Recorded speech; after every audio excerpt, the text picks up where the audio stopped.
Hai, saya apoteker Ananda Muhammad Nafi, sarjana farmasi. Jadi ini first time saya coba, ya bisa dibilang kalau kata orang mah ngonten ya. Tapi kontennya ini sedikit memberikan ilmu ya. Jadi ya kalau udah ngelihat soalnya ini ilmunya pasti udah bikin pusing ya, namanya matematika gitu kan. Tapi ini adalah soal yang akan saya bahas, yang mana ini selalu menjadi momok adik-adik kelas 12 SMA atau Madrasah Aliyah atau SMK yang ingin mengikuti seleksi UTBK SNBT.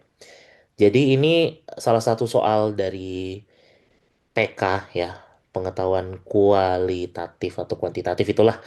Jadi memang namanya matematika tuh selalu jadi momok, selalu jadi hal yang mengerikan gitu ya. Bahkan untuk dibawa tidur aja bakal jadi mimpi buruk gitu. Tapi sebenarnya PK itu kalau saya bilang ya middle gampang, middle susah. Kenapa saya bilang begitu? Karena PK ini kan sebenarnya dituntut untuk bagaimana kalian semua itu benar-benar masih hafal nggak sih rumus-rumus matematika yang sudah pernah dipelajarin dulu, ya kan? Baik itu dari SD, SMP ataupun SMA gitu ya. Kalau kalian sering latihan soal atau sering mencatat, itu pasti akan terekam di otak bahwa oh ternyata ngelihat soal ini tuh rumusnya ini toh, nggak jauh-jauh loh dari yang udah pernah kita pelajarin. Nah, itu kan akan membuat sugesti bahwa oh PK itu sebenarnya gampang asal kita sering practice atau latihan dari soal-soal yang sudah pernah ada atau mungkin latihan dari soal-soal matematika yang udah pernah kalian pelajarin. Ya, jadi ini sebenarnya soal ini kalau kalian baca mungkin, oh Pak, kok soalnya rada membingungkan ya. Sebenarnya sebenarnya sih wajar membingungkan, tapi yang harus kalian pahami bahwa kita tidak akan bingung dengan mengerjakan matematika kalau sering dengan latihan soal, bahkan memahami soal itu arahnya bakal kemana, gitu ya. Oke, nah sekarang kita coba nih kita selesaikan permasalahan dari soal ini. Ini cukup ya beberapa beberapa kalau kalian pernah melihat latihan-latihan soal itu sering berseliweran lah soal seperti ini. Ini tuh basicnya di kelas 10 SMA, yaitu fungsi eksponen. Ya, kalau kalian pernah mempelajari fungsi eksponen, tentu kalian akan tahu, oh, penyelesaian soal ini tuh, oh, caranya begini toh, caranya begini toh. Ya, oke. Sekarang kita lihat. Di situ ada soal, ya, ekspresi berikut dengan X dan Y adalah bilangan bulat. Ya, jadi kuncinya adalah, ya, jadi sini saya akan berikan tanda bahwa X dan Y, ya. Oh, ini terlalu kecil, maaf. Kalau kecil kan jadi nggak enak ya. Oke. Nah, oke. Jadi di sini X dan Y, ya, X dan Y itu adalah bilangan bulat, ya. X dan Y adalah bilangan bulat. Nah, soalnya yang tidak mungkin X plus Y sama dengan, ya. Jadi kita di sini disuguhkan dengan soal seperti ini. Oke, ya. Nah, mungkin ada yang bingung, waduh gimana nih cara nyelesainnya? Nggak apa-apa, santai aja, kita sama-sama belajar gitu ya.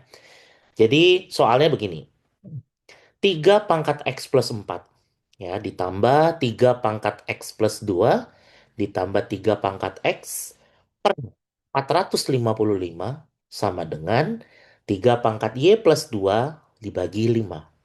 Nah, cara menyelesaikannya gimana? Ya, untuk step pertama, you have to remember ya. Jadi tadi udah saya bilang bahwa ini kita memainkan namanya fungsi, ya, maaf, fungsi, oh nggak kelihatan ya. Sorry.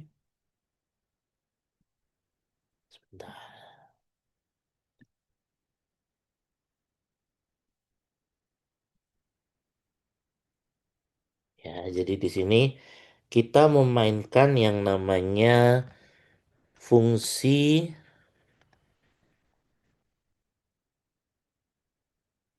eksponen. Ya, fungsi eksponen. Nah, remember, jadi yang harus kalian ingat, minimal ada tiga identitas eksponen. Ya, nah, yang pertama, yang pertama nih, jadi tiga identitas eksponen. Yang pertama, jika ada A pangkat M dikali A pangkat N sama dengan A pangkat M ditambah N. Ya, ini yang pertama. Lalu yang kedua, jika ada A pangkat M dikali A pangkat, kok dikali maaf, dibagi. Sorry. Ya, namanya juga manusia. Ya, jadi ini dibagi ya. Dibagi A pangkat N sama dengan A pangkat M dikurang N. Karena kalau kali itu plus, kalau bagi minus. Ya. Kemudian yang C, itu ketika ada A pangkat M dalam kurung kemudian dipangkat N, jadi akan sama dengan A pangkat M dikali N. Nah, kalian harus paham nih, minimal tiga identitas ini. Identitas dari eksponen. Ya.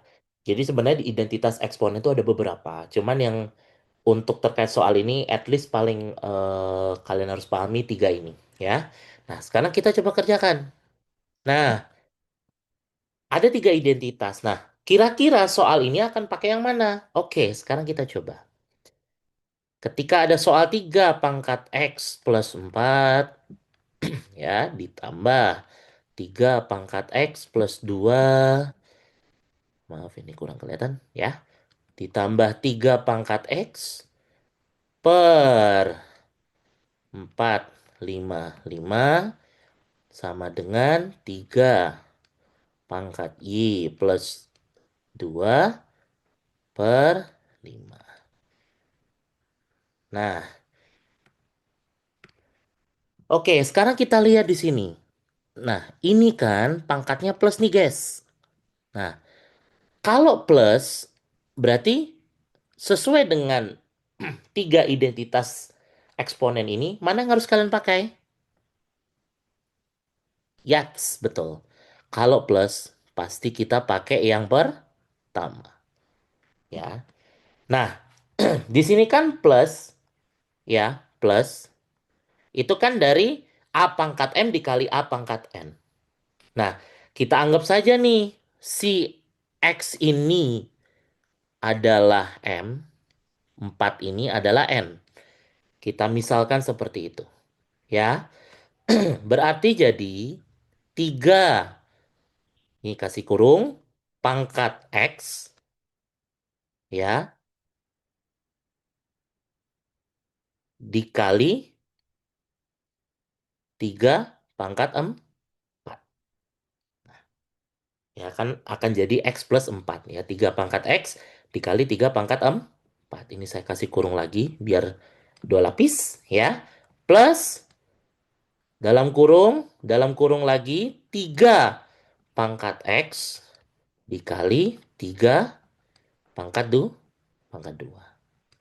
Nah, kurung tutup plus 3 pangkat X per 455 sama dengan 3 pangkat Y plus 2, ya, per 5.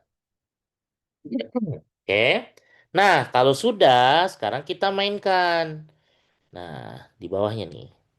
Tulis lagi 3 pangkat X dikali 3 pangkat 4 itu 81.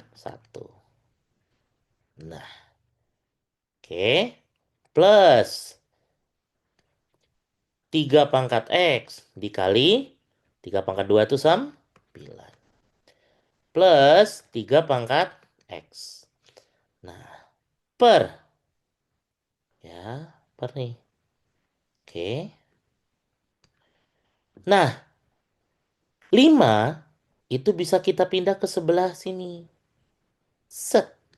Tapi posisinya dia harus bagi. Berarti sama dengan di sini jadi 455 dibagi 5. Nah, sama dengan 3 pangkat Y plus 2.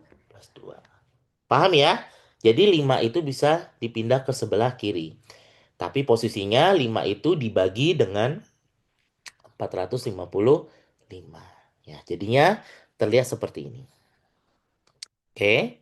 Nah, sekarang kalau sudah seperti ini gimana? Ya sudah kita kerjakan. Jadi saya hapus yang bagian sini ya.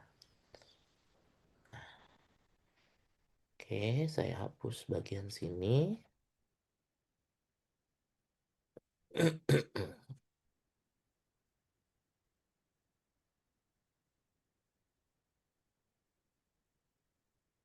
Semoga masih kelihatan ya. Oke. Nah,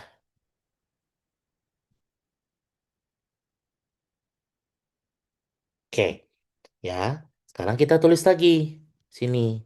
Berarti dalam kurung 3 pangkat X dikali 81 ditambah 3 pangkat X dikali ini X kali 9 tambah 3 pangkat X ya per nah 455 bagi 5 itu 91 sama dengan 3 pangkat Y plus 2.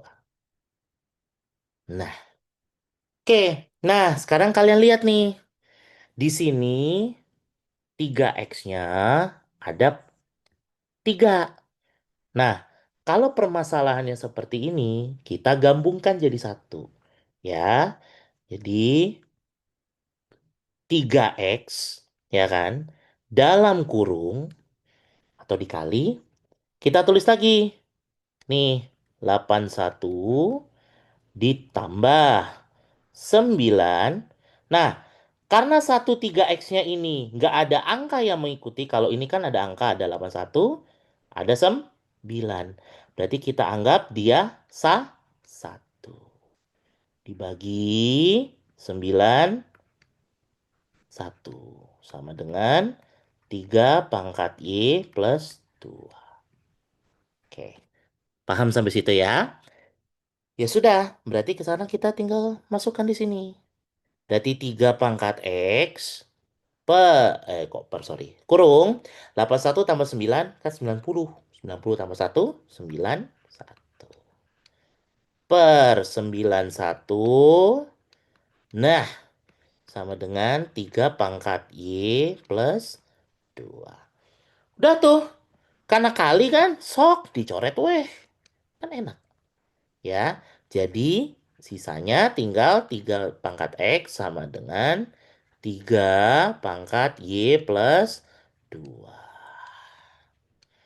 Nah, kalau dalam eksponen, ini kan sama angkanya kan. Ya udah coret, set, set. Ya, oke, sebelah kanan akan saya hapus. Jadi paham sampai situ ya. Jadi konsep eksponen tuh sebenarnya nggak sulit, gampang kok. Ya, tinggal bagaimana kalian memahami materi ini di kelas 10. Nggak repot, nggak susah. Matematika tuh intinya sering ngerjain latihan soal, rebes. Ya. Dan nih, ya, kembali lagi ke sini. Oke. Nah, kalau sudah, nah kan 3 pangkat X sama dengan 3 pangkat Y plus 2. Tiganya karena sama, kita coret. Berarti kan sisanya X sama dengan, nih saya kasih panah aja, Y plus 2. Nah, Y-nya bisa kita pindah ke sini, bestie. Jadi X, Y-nya di sini positif, pindah jadi negatif. Sama dengan 2. X min Y sama dengan 2. Oke, sekarang kita lihat lagi. Di sini kan soalnya ekspresi. Ya, ekspresi. Berarti asumsinya ekspresi itu kita bermain namanya ganjil ya dan genap. Ya, udah kayak Jalan Gatot Subroto nih Jakarta nih ya, ganjil dan genap gitu, gage. Nah, 2 itu kan angka genap, ya kan? 2 itu angka genap. Nah, tapi pertanyaan di sini, Pak, ini X plus Y, di sini X min Y. Nah, gampangannya adalah kalau ya X min Y sama dengan 2, yang mana 2 itu genap, oke. Berarti X plus Y-nya pun juga harus genap. Jadi kalau genap, ya itu harus sama genap. Ganjil baru sama ganjil. Paham di situ ya? Nah, sekarang kita lihat opsinya. Kalau X min Y sama dengan 2 harus genap, maka X plus Y harus genap. Tapi di sini soalnya itu tidak. Ya, soalnya itu tidak. Berarti kalau tidak, mau nggak mau, jawabannya harus kita cari yang angka ganjil. Mana yang ganjil? Nol itu genap. 3 ganjil. 6 genap. 8 genap. 18 genap. Otomatis jawabannya adalah 3 atau B. Paham ya semua? Jadi semoga apa yang saya sharing ke kalian bermanfaat dan bisa untuk flashback lagi materi eksponen dan belajar lebih banyak lagi soal-soal yang ada di bab fungsi eksponen. Oke, thank you so much. Bye-bye.